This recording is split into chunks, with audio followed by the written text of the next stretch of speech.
तुम्हारी फाइलों में गांव का मौसम गुलाबी है, मगर ये आंकड़े झूठे हैं, ये दावा किताबी है। लगी है होड़ सी देखो अमीरी और गरीबी में, यहाँ जुम्मन के घर में आज भी फूटी रकाबी है। तुम्हारे पाँव के नीचे कोई जमीन नहीं, कमाल यह है कि फिर भी तुम्हें यकीन नहीं। मैं इन बेपनाह अंधेरों को सुबह कैसे कहूँ, मैं इन नज़ारों का अंधा तमाशबीन नहीं। अंत में मान्यवर, पहली बार लोकतंत्र के इस मंदिर में, देश की सबसे बड़ी पंचायत में मुझे मेरी बात रखने का अवसर मिलना मेरे लिए गर्व का विषय है। इसका श्रेय मेरी पार्टी समाजवादी पार्टी, मेरे लोकसभा क्षेत्र धौरहरा की महान जनता तथा पीडीए की एकता को देना चाहता हूं, जिसके लिए मैं उस बृहत्तर समाज और उसे एकता के सूत्र में बांधकर समाजवादी पार्टी को देश की तीसरी सबसे बड़ी पार्टी बनाने वाले मेरे नेता आदरणीय अखिलेश यादव जी का वंदन अभिनंदन करते हुए उन्हें हार्दिक बधाई देता हूं। माननीय अध्यक्ष जी, मुझे उम्मीद थी कि महामहिम राष्ट्रपति जी के अभिभाषण में किसानों की आय दोगुनी करने का जो एक दशक पुराना वायदा है, उसका कुछ तो उल्लेख होगा। याद रखना, बिना किसानों के समृद्धि के अमृतकाल और विकसित भारत जैसे शब्द बेईमानी है। मुझे अदम गोंडवी साहब की 4 पंक्तियां याद आ रही हैं। तुम्हारी फाइलों में गांव का मौसम गुलाबी है, मगर ये आंकड़े झूठे हैं, ये दावा किताबी है।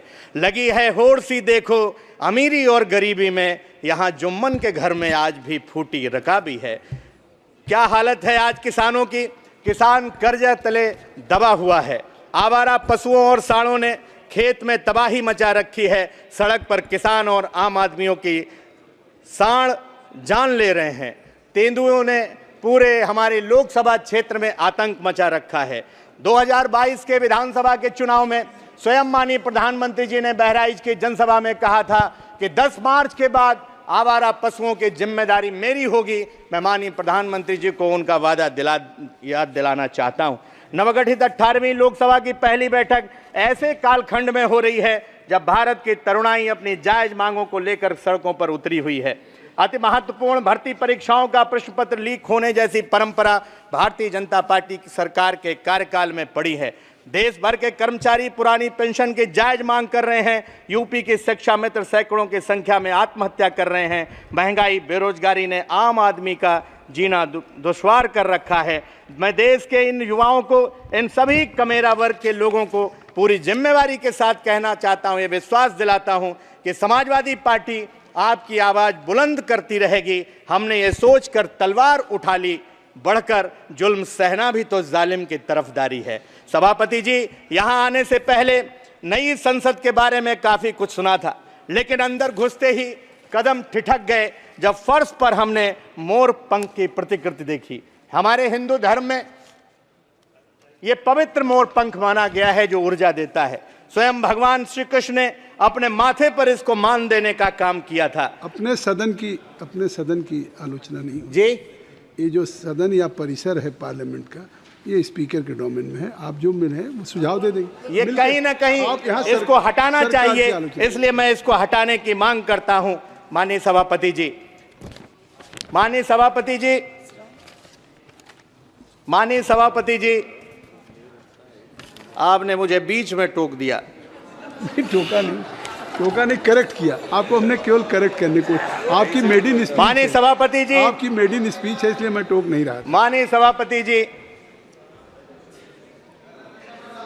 आपने तो अपने जज्बात की तर्जुमानी अदम गोंडवी के उससे असरात से ही कर दिए हैं।